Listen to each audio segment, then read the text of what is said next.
Layla's house smelled like cinnamon and lavender. The morning everything began to feel wrong.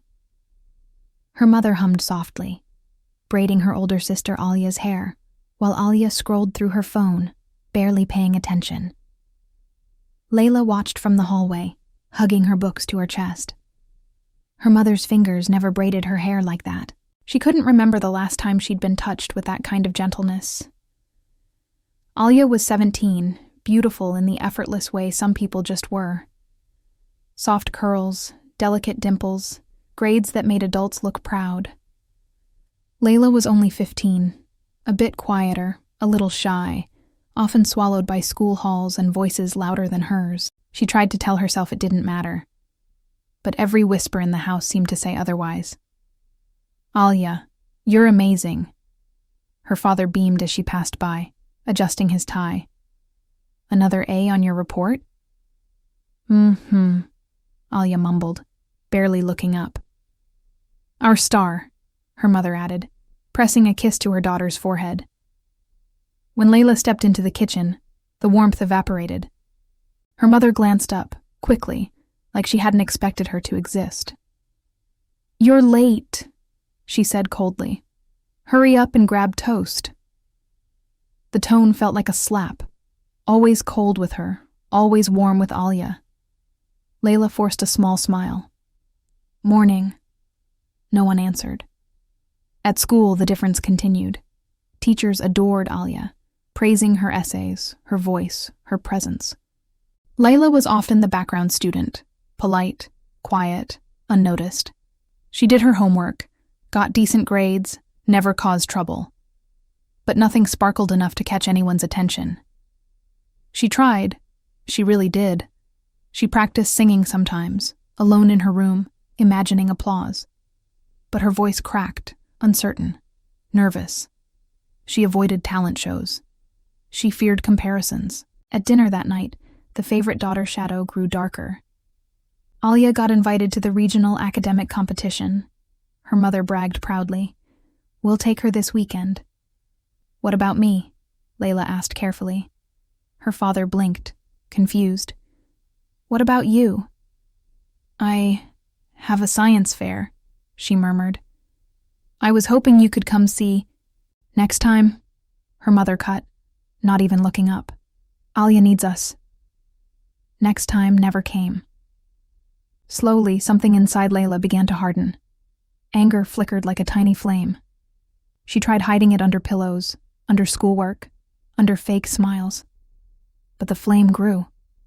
One evening, she overheard her parents whispering in the kitchen. "Layla's just average," her father sighed. "Alia's the one with a future." Average. The word pierced more than any knife could. In her room, she stared at her reflection. Not ugly, but not stunning.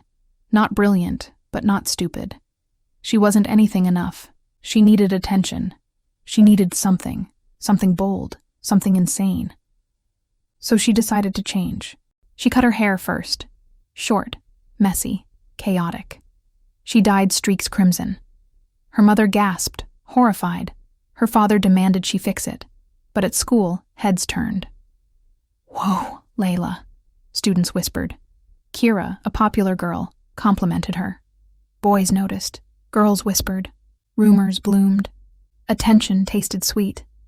She started dressing differently. Dark eyeliner, layered necklaces, boots that clicked loud enough to claim space. Teachers frowned. Classmates stared. Alia rolled her eyes, muttering, "Trying too hard." Trying. The flame burned hotter. At school, Layla began hanging with Kira's group. Glamorous, loud, unapologetic. They liked the fire in her. "You've got edge," Kira said. Finally. Finally. She soaked their approval like a sponge. Soon, she talked louder, joked sharper, walked like the halls belonged to her. Teachers called home complaining about attitude. Her parents scolded her, grounding her for a day before forgetting the punishment entirely because Alia had a piano recital. Punishments felt worth it. She liked the looks she got. She liked feeling powerful. But attention is addictive. a drug you always need more of. Laila knew she needed something bigger, so she joined the school's creative writing club. Not because she loved writing, but because Alia did. Alia wrote poetry that teachers adored, winning competitions easily. Laila wanted to beat her. She wrote late into the night, words dripping with jealousy, loneliness, rage, longing. Her writing was raw, sharp, messy, but real. When she performed at the club's showcase, students listened breathless. Some cried quietly, teachers applauded politely. But Alia won the award. Chaos churned inside Laila. Her smile twitched. She congratulated her sister, voice hollow. "Thanks," Alia said, barely paying attention. Their mother hugged Alia publicly, loudly, bragging loudly. Laila stared at the floor. That night, something snapped.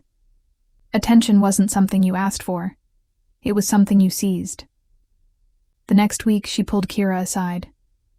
"Teach me," she said, "how to be unforgettable." Kira smirked, lipstick dark as midnight.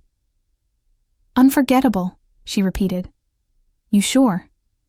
"Yes," Laila whispered. Step 1 was social media.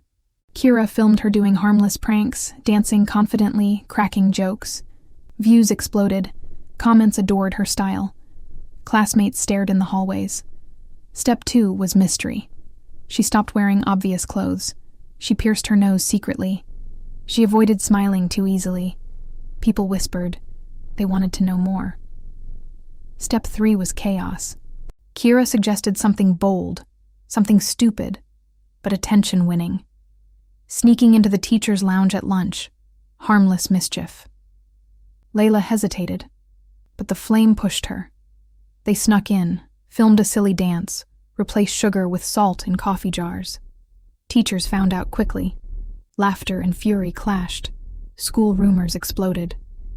Her parents stormed into her room that night, furious. "What is wrong with you?"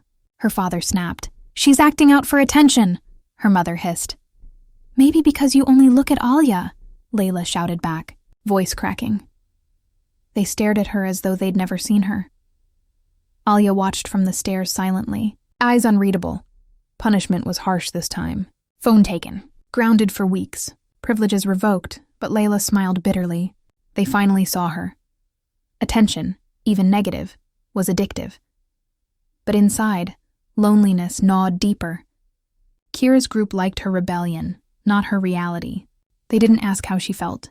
No one did. One evening, while grounded, Laila overheard Alia playing piano upstairs, soft and beautiful, echoing in the halls like perfect crystal. Their parents sat nearby, eyes glowing with warmth.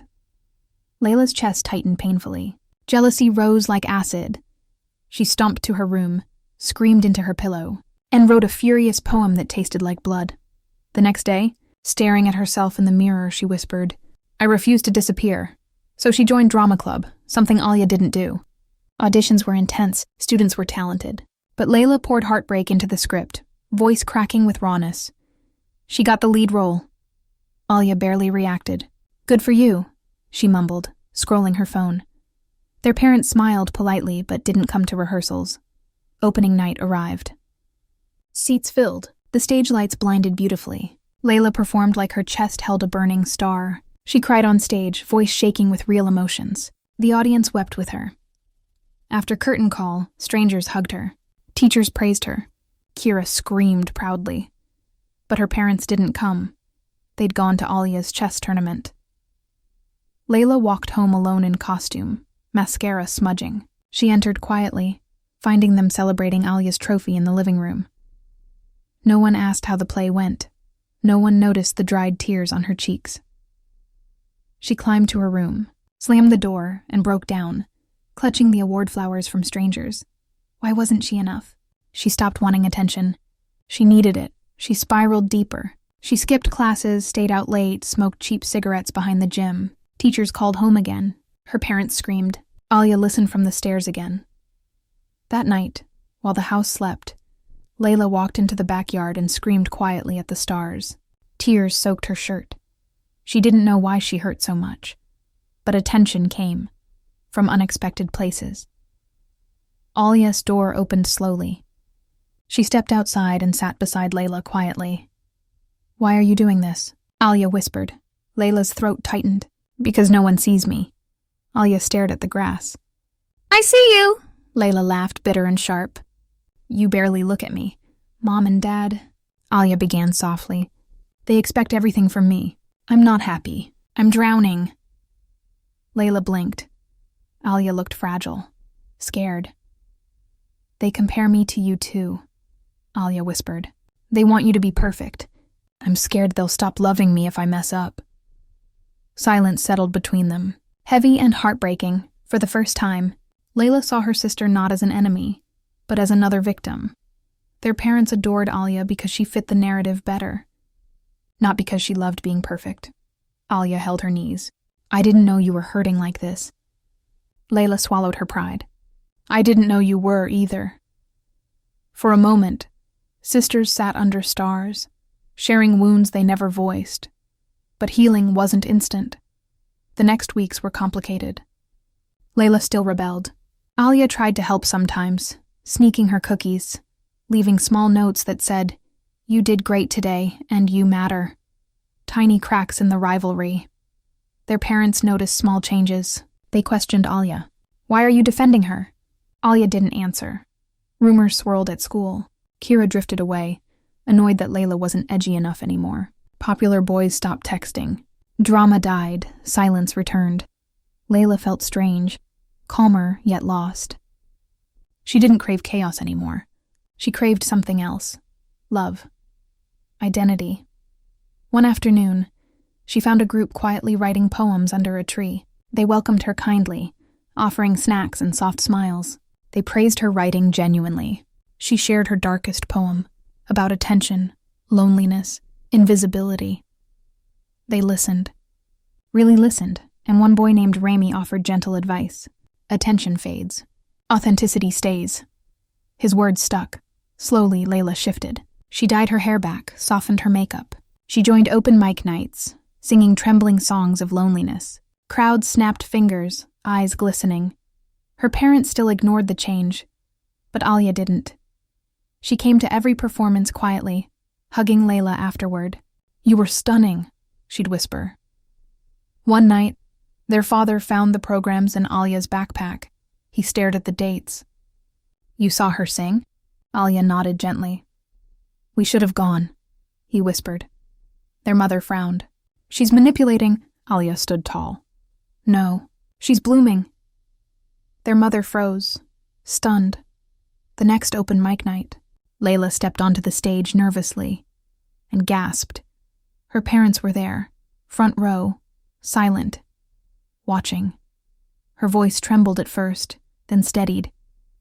Tears ran down her mother's cheeks. Her father covered his mouth emotionally. Applause thundered. Afterward, they hugged her, shaking slightly. "We're sorry," her mother whispered. "We were blind," her father admitted. Laila sobbed into their shoulders. Healing bloomed slowly. Rumors at school changed. Layla's so talented now. Her voice is insane. She's deep. Kira watched. Jealous? Alwa defended Laila from whispers. Teachers praised her growth. She no longer needed chaos. Finally, she had love by being herself. Years passed. Laila and Alia became best friends. They supported each other through heartbreaks, exams, life. Their parents grew gentler, more balanced. And one night, during a school talent show, Laila sang a song she wrote for her sister. "You were never my rival. Just my missing half," Alia cried openly. The audience stood. After the show, Alia hugged her, whispering, "You shine on your own now." "I'm proud," Laila smiled. Truly smiled. She didn't need attention anymore. She had identity, peace, love. But sometimes, on quiet nights, she looked at the stars and whispered thanks for the storm, because without it, she never would have found her voice. Laila thought the storm had passed. She thought healing was permanent once it arrived. But life didn't work like that. Healing wasn't a straight line. Sometimes, old wounds reopened when she least expected them. Months after the talent show, something shifted again. Alia began preparing for university scholarships. She studied late into the night, joined academic clubs, stacked achievements like bricks in a wall. Her parents hovered anxiously, offering her snacks, checking on her progress, praising every success. Without realizing it, they began ignoring Laila again, subtle at first, forgetting to ask about her day, praising Alia loudly at dinner while leaving Laila in silence. The warmth of their attention felt like a door sliding closed. Laila tried to ignore it. She still had open mic nights, poetry groups, Rami. She had friends who saw her.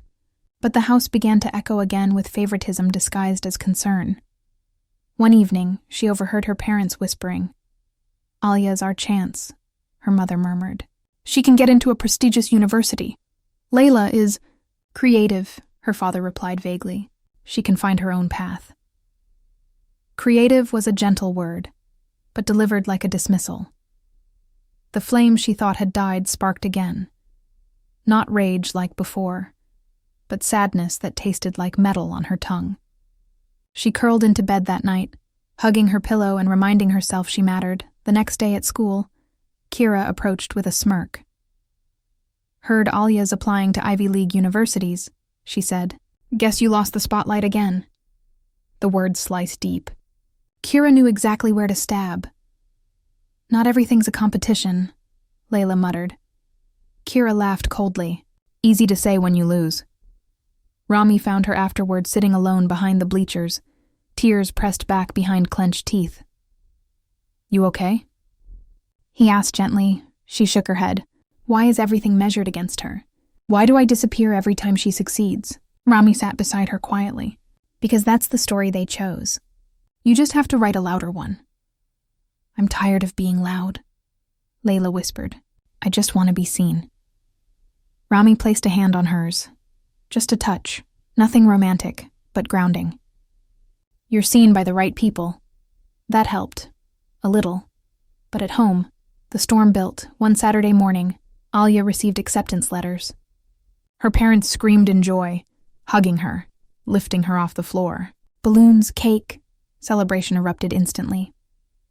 Laila stood in the doorway, unseen, holding her art portfolio. She had gotten into a prestigious art workshop, something only selected students nationwide could attend. She'd waited all week to tell them, but her voice was swallowed by cheers. She slipped back upstairs silently, placing her acceptance letter gently on her bed. Hours later, her parents burst into her room proudly waving flyers. "Alia's acceptance party will be next weekend," her mother beamed. "We'll invite everyone," her father added. "Family, neighbors, teachers." Laila forced a smile. "Sounds great." They left without asking about the envelope on her bed. She sat on the floor, hugging her knees, throat thick with tears. She tried to swallow it down, but it burned. That night, Alia found her staring at the acceptance letter. "That's amazing, Laila. Congrats." "I didn't tell them," Laila whispered. "They didn't ask." Alia sighed, guilt flickering. "I'll talk to them." "No," Laila snapped suddenly. "I'm not a charity case," Alia flinched. Silence hung thick. "I just want them to care without needing to be told." Laila muttered, voice trembling. Alia nodded softly. "I understand more than you think." The next day at school, Kira approached again. Her voice oozed poison. "Your sister's all over the school Instagram page. Looks like she's the queen again." Laila clenched her jaw. "I don't care." "Sure you don't," Kira laughed. "You only changed your whole personality to compete." That stabbed deep. "You really think you're interesting without trying?" Kira continued. Laila snapped. She shoved Kira hard. The hallway gasped. Kira stumbled back, eyes widening in theatrical shock. "You're pathetic," Kira hissed, loud enough for everyone. "Jealous little shadow." Students froze, waiting. Layla's hands shook. Tears burned. She ran, out of the hallway, into the bathroom, locking herself inside a stall. She sank onto the floor, biting her lip to keep from sobbing. Moments later, the door creaked. "Laila." Rami's voice echoed softly. "It's me. I'm outside. Can I come in?" She wiped her tears, sniffed. "It's the girls' bathroom." "Don't care," he said gently. "Everyone's staring anyway." She opened the door. Rami saw her swollen eyes and immediately hugged her. She collapsed into his shoulder, sobs shaking through her. "Why can't I just be enough?" she cried. "You are," he whispered into her hair. "The problem isn't you." Those words sank into her heart like sunlight, but the drama wasn't done. At home, Alia's party preparations grew massive. Decorations, catering, speeches. Laila watched from the staircase, shrinking into the background. Then, she overheard something that shattered her remaining strength. Her mother whispered into the phone, smiling.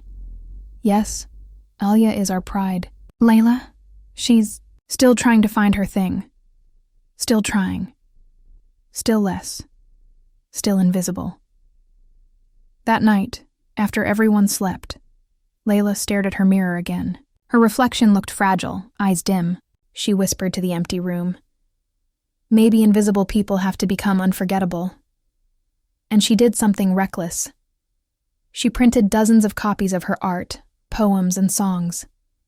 She snuck into school early and pasted them everywhere. Lockers, walls, staircases, bathroom mirrors. Students whispered. "Who wrote this?" "This is gorgeous. I feel this. Who's L?"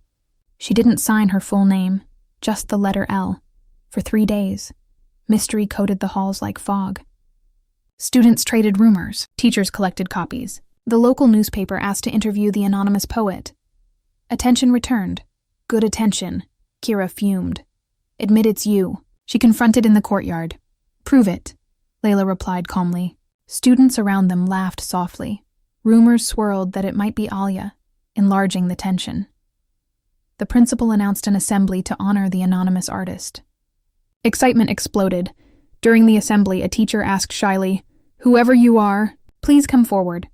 Silence. Then surprisingly, Alia stood. The room gasped. Whispers burned the air. Alia smiled weakly. "I'm not the poet," she said. "But I know who is." She turned slowly to look at Laila, eyes warm. The spotlight slid across the room like a searching sunbeam.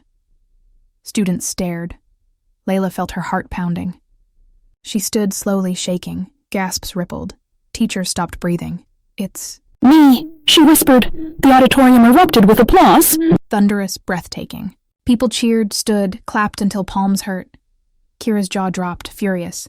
The principal invited Laila onto stage. "This is extraordinary," he said. "Your voice matters." For the first time, someone in authority said that. When she finished her speech, eyes glossy, she saw her parents in the back, stunned. Clapping slowly, tears streaming afterward. Students hugged her, thanking her for her words. Alia stepped forward and whispered, "I'm proud of you." Laila cried quietly into her sister's shoulder. But drama wasn't done. The night before Alia's university celebration, Kira posted photos online. Photos of Laila smoking months ago, skipping class, sneaking into teacher spaces, captions dripping venom. "So this is your poet hero?" Kira wrote. Chaos exploded in comments. Her parents saw everything. "We trusted you," her mother screamed. "You embarrassed us again?" Heat boiled inside Laila. "You didn't trust me," she shouted back. "You just tolerated me," Alia intervened. "Stop. She's changed." Her mother turned coldly. Maybe she pretended to. That night, Laila packed a bag. Silently, quietly, tears falling uncontrollably. She left a note. "I can't breathe here." She climbed out the window and walked into the cold night, heading to Rami's house. His parents welcomed her gently, offering her tea, blankets, listening ears. The next morning, panic erupted in her home. Her father searched everywhere. Her mother sobbed. Alia screamed at them through tears. "You made her feel invisible." Their house shook with regret. Meanwhile, Laila stayed with Rami's family for 3 days. They cared for her, saw her, asked how she slept, how she ate, and smiled just because she existed. Her parents eventually found her there, exhausted, broken. Her father knelt. "Please come home," her mother cried. "I'm sorry. I didn't realize how deeply we hurt you." Alia grabbed her hands. "Don't disappear. I need you." Layla's voice cracked. "You only see me when I'm gone." Her mother's knees buckled. "We're going to therapy," she whispered. "Family therapy. To learn how to do better." Laila stared at her mother. Tears real. Regret raw. "Will you try?" she whispered. "Yes," Her parents both breathed. She went home. Therapy was uncomfortable, painful, full of buried truths. Her parents learned how favoritism damaged silently, how comparison carved deeper than knives. Laila admitted she always feared losing love if she wasn't perfect. Tears filled sessions. Slowly, they rebuilt trust. School changed too. Kira was suspended for cyberbullying. Students defended Laila. Teachers praised her for bravery. The next semester, Laila won an award for creative writing, officially. Applause roared. Ali A clapped the loudest. Their parents attended, flowers in hand. Afterward, her father held her shoulders gently. "We see you now, and we love who you are," she cried into his chest. Later, Ali A and Laila sat on the roof, legs dangling. "I used to resent you," Laila whispered. "Me too," Ali A admitted. "Because loving you felt dangerous. I feared it meant losing them." Recognition carved healing. In their senior year, they performed a duet on graduation night. Ali on piano, Laila singing. Tears poured from the audience. Even Kira, watching from suspension, couldn't deny the beauty. After the song, the sisters hugged, laughing and crying at once, as they walked off stage hand in hand. Applause followed them like sunlight. Laila didn't need attention anymore. She had respect, identity, family. She found her voice and used it to heal others. And when college letters arrived, her acceptance to a prestigious art school made her parents cry again. Proud tears this time. As she packed her bags weeks later, her mother placed a small box in her hand. Inside was a necklace, half of a heart. "I didn't know how to love you properly before," her mother whispered. "Thank you for teaching me." Laila hugged her tightly. At the station, Alia placed her own half-heart necklace into Layla's palm. "We were never rivals," she whispered. "We were halves of the same melody." They held each other for a long time. When the train pulled away, Laila looked out the window at her family waving. She clutched the necklaces, smiling softly. The city ahead glimmered with possibility. She whispered to herself, "I am enough." And she was. But somewhere deep inside, she smiled because she knew the truth. Attention never saved her. Self-love did. College felt like someone had opened a window in Layla's mind. Suddenly there was fresh air everywhere. New faces, new voices, new chances. No one knew Alia here. No one compared. No one looked through her. People saw her. Only her. The art school was buzzing with creativity, chaos, late-night painting sessions, half-finished sculptures in hallways, messy notebooks full of genius and fear. Laila thrived in it. She decorated her dorm room with twinkling lights, poetry prints, and quiet music humming softly from a speaker. Her roommate, Zara, was bubbly and chaotic, leaving glitter trails on everything she touched. She adored Laila instantly. "You're so soft," Zara would say, booping her on the nose. "I'm keeping you." They became inseparable, studying together, laughing about life, and sneaking into the kitchen for midnight ramen. In her first week, Laila auditioned for a songwriting program. Her voice cracked once, nerves. But then something familiar bloomed inside her chest. She closed her eyes, pictured the house she grew up in, the pain she turned into art, and sang. The professor's mouth fell open. 2 days later, she got the acceptance email. Zara screamed and hugged her so hard that they fell onto the carpet. Laughing breathlessly, her parents congratulated her on video call, eyes soft and full. Alia, attending a different university, recorded herself cheering wildly. Healing was working, but success had shadows. In class, there was a student named Damien. Talented, arrogant, dark eyes always analyzing. He wrote cynically about heartbreak, about chaos, about people like puzzles he refused to solve. Teachers adored him. Students feared him. He noticed Laila immediately. "You write like you've suffered," he said one day. Laila stiffened. "Is that a compliment?" Damien shrugged. "Truth," he began hovering, offering critiques, pushing her to dig deeper emotionally, sometimes too deep. Part of her liked the challenge. Part of her feared it. One night after a showcase, Damien cornered her outside. "You're talented," he said softly, "but you're holding back. Pain needs to be uglier." She shook her head. "I'm done bleeding for attention. Are you?" His voice whispered like smoke. She walked away. Rami video called that night. He always seemed to know when she needed him. His smile grounded her. He asked about classes, laughed at Zara's glitter stories. His presence steadied the storm. Damien stirred. Meanwhile, on the other side of life, Alia struggled silently. University was harder than expected. Competition thicker. Self-worth suddenly fragile. She called late at night. Brief panicked whispers. "I'm not the smartest anymore." She trembled. Laila soothed her gently. "You were never meant to be perfect. Just real." The sisters reversed roles. Alia, terrified of falling. Laila, learning to fly. Her parents grew more balanced, dividing attention thoughtfully. Therapy had softened them. They asked about her deadlines, visited on weekends, bragged evenly now, but storms always return. Mid-semester, Damien's admiration for Laila twisted. He began reading her poems without permission, presenting them as critiques in class. She could go deeper, he'd say publicly. Smirking, students whispered. One night, Damien cornered her again. "You're scared of being great," he whispered.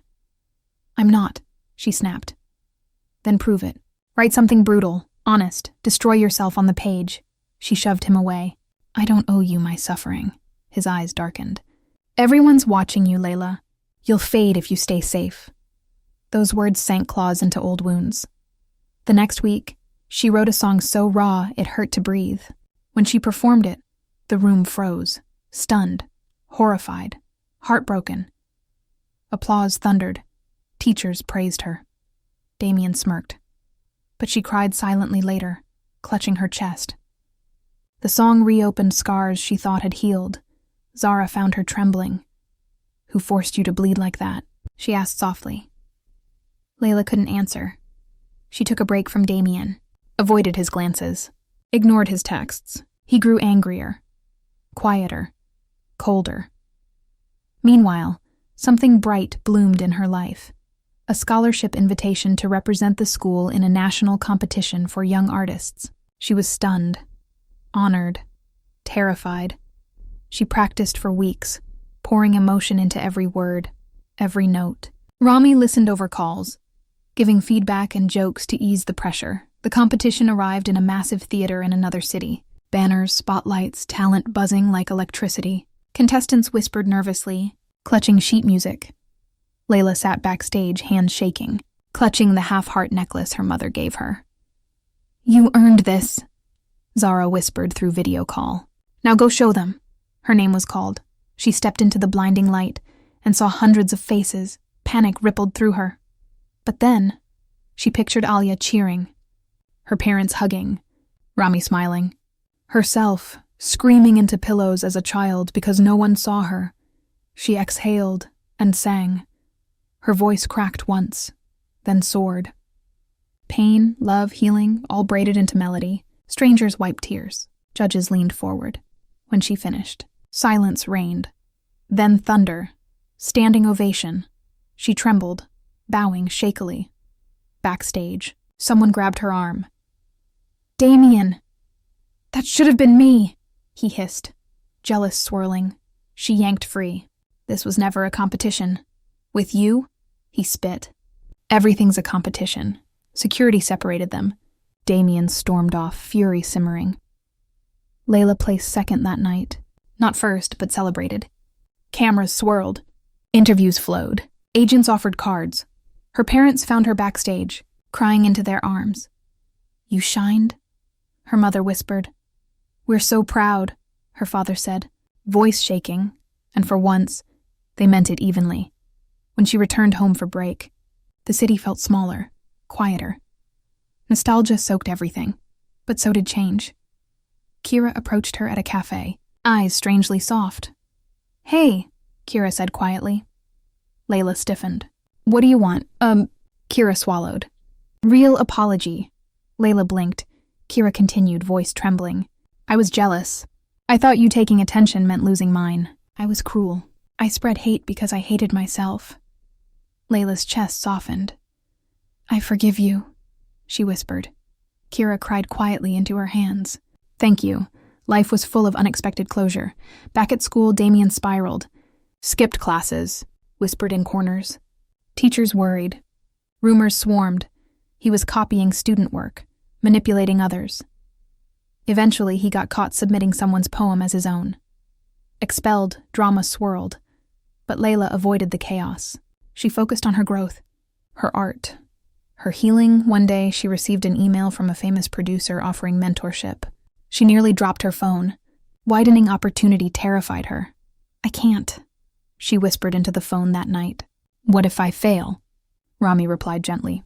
"Then fail forward. Failing is better than hiding." She accepted. Mentorship was intense. Critiques sharper, schedules tighter, expectations higher. But she learned. Music deepened. Lyrics sharpened. Her first official song released under her name. Streams exploded. Radio stations buzzed. Strangers recorded reacting to her lyrics. She watched videos of teens crying, whispering, "I needed this." Laila cried softly from joy. But fame came with pressure. Concert requests, interviews, rumors, fans analyzing everything, comments praising and critiquing. Anxiety bloomed quietly. She pulled away from friends, from sleep, from eating enough. Rami noticed first. "You're disappearing again," he said gently. "I'm just busy." Busy isn't losing weight, losing smiles. She crumpled inward. "I'm scared. Of what?" "Being forgotten." Rami cupped her cheek gently. "I'll remember you even if the world doesn't." She sobbed quietly. His words healed something old. Months later, during a televised performance, she spotted Alia in the audience, tears streaming, clapping wildly, holding a sign that read, "My sister." After the show, Alia tackled her backstage. "You did it," she sobbed. "You really did," Laila hugged her. "We did. Their parents? Watching from home, calling mid-show, screaming with pride." Her mother whispered, "We love you equally." And for the first time, Laila believed it. One night, when the city slept, Laila sat on her rooftop dorm and watched stars scatter across black velvet sky. Rami sat beside her, swinging his legs. "You ever miss the storm?" he asked. "Sometimes," she admitted. "Storms made me feel alive when silence felt like death. But quiet can be beautiful too." She leaned against him, gentle, warm. Their fingers brushed softly. "We survived," Rami whispered. "We're still surviving," she corrected, and they laughed into the night. Later, Alia graduated with honors. She got a job, became independent, less pressured by perfection. Their parents balanced support, celebrating both daughters. They bragged equally now. Funnily, neighbors noticed. "Your daughters are amazing," they'd say, and her parents would smile softly. "We're learning to love without comparing." Laila eventually released a full album, a sonic journal of childhood, wounds stitched shut. Critics called it the voice of a generation. She didn't want awards. She wanted someone to hear her and feel less alone. Letters poured in. "Your song stopped me from hurting myself. You made me want to stay. I don't feel invisible anymore," she cried, reading each. 1. She turned pain into purpose. When her first world tour was announced, she flew home to celebrate quietly with family. They made her favorite meal, laughed late, watched old videos. Her mother pulled out a baby photo, Laila clutching crayons with messy joy. "You were always meant to create," her mother whispered, tears shining. Her father hugged both daughters tightly. "We messed up, but we learned." Laila held him back. "Thank you for growing." He sobbed softly into her shoulder before leaving for the tour. Alia placed something in Layla's hand, a new half-heart necklace. "We're still halves," Alia whispered. "Of the same melody," Laila finished. Third sisterly ritual, complete. On tour stage lights, she introduced a song. "This one's for the invisible kids." The crowd erupted. She sang like she knew what broken felt like. Because she did, after the show, she video called her family. They waved from the couch, smiling. She felt whole. One night, hotel room quiet, Laila whispered to her childhood self, "You deserved attention, not for chaos, but for existing." And the girl inside her finally believed it. Her heart glowed, and she slept peacefully. Tour life was thrilling at first, lights like galaxies, crowds roaring her name, cities blurring like watercolor. She slept on buses, toasted in green rooms, wore outfits that sparkled beneath spotlight heat. Her name trended. Magazines analyzed her lyrics. Fans tattooed fragments of her poetry, but something darker crept underneath. Her manager, Daniel, began pushing more shows, more meet and greets, more interviews. "The momentum is perfect," he insisted. "Don't waste it." Layla's voice grew hoarse. Sleep blurred. Meals skipped. The smile she wore began cracking around the edges. One night backstage, she whispered to her vocal coach, "I can't breathe." The coach frowned. "You need rest." Daniel snapped, "We don't have time." Rami visited during breaks, grounding her, brushing hair from her face, making sure she drank water, whispering jokes to loosen knots in her stomach. But sometimes he had to leave, and loneliness swelled like shadows on the wall. During the European leg of the tour, betrayal returned quietly. Like an old ghost, someone leaked a private journal page online, a page where she wrote insecurities at 15. "I wish Alia didn't exist sometimes. Maybe then they'd see me." The internet exploded. Fans clashed. Tabloids twisted. Singer hated her sister. Headlines screamed. Her heart shattered. She paced dressing rooms shaking, chest tight. Rami called immediately. "Breathe. It's from your past. You've grown." But the world didn't care about growth. Messages poured in. Some kind, some cruel. Her parents called, worried. Alia whispered gently, "I know you never meant it." "You were hurting," Laila sobbed. "I ruined everything." "No," Alia soothed. "You showed you were human." But trauma never leaves quietly. Then something worse happened. A video went viral. A grainy clip of Damien, drunk at a party, slurring. "Laila stole my lyrics. She used me. She ruined my life. She's fake. Lies, but believable lies." The internet devoured it. Hashtags trended. 9 fake creator and thief brands. Paused sponsorships. Daniel panicked. "We need to respond," he barked. "No," Laila whispered. "Reacting gives him power. We could be ruined." "I'd rather be ruined than cruel." Daniel slammed the table. Rami defended her. Zara flew in from school to hold her hand. Alia sent voice notes saying, "People forget lies faster than truths that don't feed gossip. Stay still." Stillness was torture, but the storm eventually shrank. Damien recanted sober, crying on a shaky livestream. The world tired of his spiral. Sympathy returned to Laila, but something had shifted permanently inside her. Trust fractured, control slipped.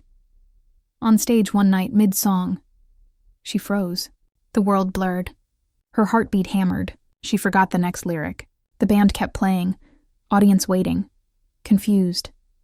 "Panic attack," she whispered into the mic.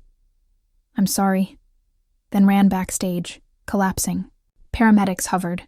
Rami held her hand, forehead pressed to hers. She whispered, "I can't do this." The tour temporarily paused. Headlines softened. Star takes break for mental health. She flew home quietly, therapy recommencing immediately. Her parents hugged her fiercely, Alia at her side constantly whispering, "Rest doesn't equal failure." Laila spent months recovering, drinking tea, painting quietly, watching sunrises, letting silence hold her. Slowly, she rebuilt. One afternoon, while walking in her favorite park, a little girl approached shyly, holding a notebook. "Your song stopped me from hurting myself," she whispered. "Can I hug you?" Tears filled Layla's eyes. She hugged her tightly. That moment healed more than applause ever could. She returned to the music center from her childhood, the same one that later honored her friend Cora in the previous story. But in this world, it was a small community space in her hometown. Kids recognized her instantly, gasping as though she stepped from a dream. She knelt and asked, "Want to write songs together?" They squealed. She taught them how to turn fear into rhythm, loneliness into melody. Parents thanked her through tears. The center buzzed with joy. This felt right. Months later, Daniel called again. "You're overdue for a comeback." "No," she said gently. "I've come back to myself," he pushed. She refused. He got angry, leaked plans, sabotaged statements, twisted narratives that she abandoned her career. Fans lashed out. Some believed him. Betrayal clawed again, but this time, Laila didn't shatter. She gathered receipts, emails, messages. Her parents hired a lawyer. Publicly, calmly, she exposed Daniel's lies. The internet turned on him. Contracts ended. His career collapsed. Comments flooded condemning manipulation. "Thank you," strangers wrote, "for showing abuse of power." Laila's revenge wasn't loud. It was precise, silent, truth spoken bravely. Her career stabilized with a new, gentle manager. Tours became smaller, intimate. She controlled her schedule. She slept. She healed her voice. She smiled genuinely again. Rami eventually asked her to be his girlfriend. Awkward, blushing, adorable. "Only if you want to," he whispered. She laughed, kissing his cheek. "I've wanted to since high school." They held hands in parks, walked through bookstores, wrote songs together. He didn't want fame, just daylight with her. Her parents supported quietly, aged softer by regret. Her mother gardened. Her father cooked constantly, proud to feed both daughters when they visited. Family dinners returned, full, warm, loud with laughter. Healing wasn't perfect, but real. Years passed like pages. Alia graduated medical school. Their parents wept at her ceremony. Laila cheered wildly, holding posters. One night at dinner, Alia clasped their father's hand and announced proudly, "I'm studying child psychology next." Their mother clapped. "You'll help kids like you once were," she said softly. Alia's eyes glistened. Laila squeezed her shoulder under the table. That night, as they sat on the porch, Alia admitted, "I used to resent how easily you loved things. I thought being perfect was my only worth. I'm learning now." Laila smiled. "We're both learning." Decades melted. Layla's music grew gentler. Less storm, more sunrise. Fans matured with her, streaming quietly while cooking, crying, healing. She married Rami. Small ceremony, forest backdrop, string lights, close friends. Laila gave a speech, crying halfway through. "You taught me love isn't earned by perfection," she said. "It's breathed into us by the right people." Her parents hugged both daughters, sobbing messily. As years passed, life rewarded them. Laila became a respected mentor in mental health music programs. She wrote lullabies for hospitals, songs for charities, commissioned work for children's homes. Fame faded from tabloids, but deepened in hearts. She released one final album called Visible. The world cried listening, knowing her journey. Reviewers wrote, "She once chased attention to survive. Now she gives attention to help others live." She retired quietly. One evening, older now, hair threaded with silver, she walked through her old neighborhood. Houses seemed smaller, sky bigger. Memories whispered from every mailbox. She sat on her childhood roof, carefully, slowly, hugging her knees. Rami climbed up beside her, squeezing her hand. "You remember screaming up here?" he asked, smirking. She laughed softly. "I didn't scream loud enough. But the world heard you anyway." Their fingers intertwined. The wind carried distant piano notes, or maybe memories. A neighbor's kid saw them. "Miss Laila," they called. "Can you teach me a song someday?" She grinned. "Come by tomorrow." The child beamed and ran home. Rami nudged her. "You're still changing worlds." "Small worlds count too," she whispered. In the quiet, she finally spoke to her teenage self. "You were never invisible. They just didn't know how to look." Young Laila inside smiled. She watched stars for hours, remembering storms, applause, heartbreaks, betrayals, healing, sisters, mothers, fathers, lovers, fans, children, music. Life had been heavy, cruel, beautiful, worth every tear. Years later, when Laila passed peacefully, surrounded by family and soft music, tributes poured in. She saved us. She saw us. She wrote what we couldn't say. She turned pain into poetry. Kids scribbled her lyrics on napkins. Adults cried at midnight playlists. Therapists quoted her songs gently to struggling teens. At her memorial, Ailey A. held hands with their parents, Rami beside her, eyes swollen. Fans filled the hall with candles. A little girl approached the microphone, voice soft, trembling. "I was invisible," she whispered. She saw me. The crowd wept. Alia spoke last. "We spent childhood competing in a race we didn't choose. But my sister never won by being above anyone. She won by lifting others." She held up the necklace. "Half a heart. She taught me we were halves of the same melody." The crowd hummed quietly. Layla's last lullaby played softly through speakers. As the room dimmed, candles glowed like constellations. Rami whispered, "She never needed attention. She deserved love." And across the world, radios paused. Playlists shimmered. Hearts exhaled. Layla's voice slipped into eternity, gentle, soothing, present in every room where someone felt forgotten. And whenever someone whispered, "I don't feel seen," somewhere, faintly a melody answered, "I see you."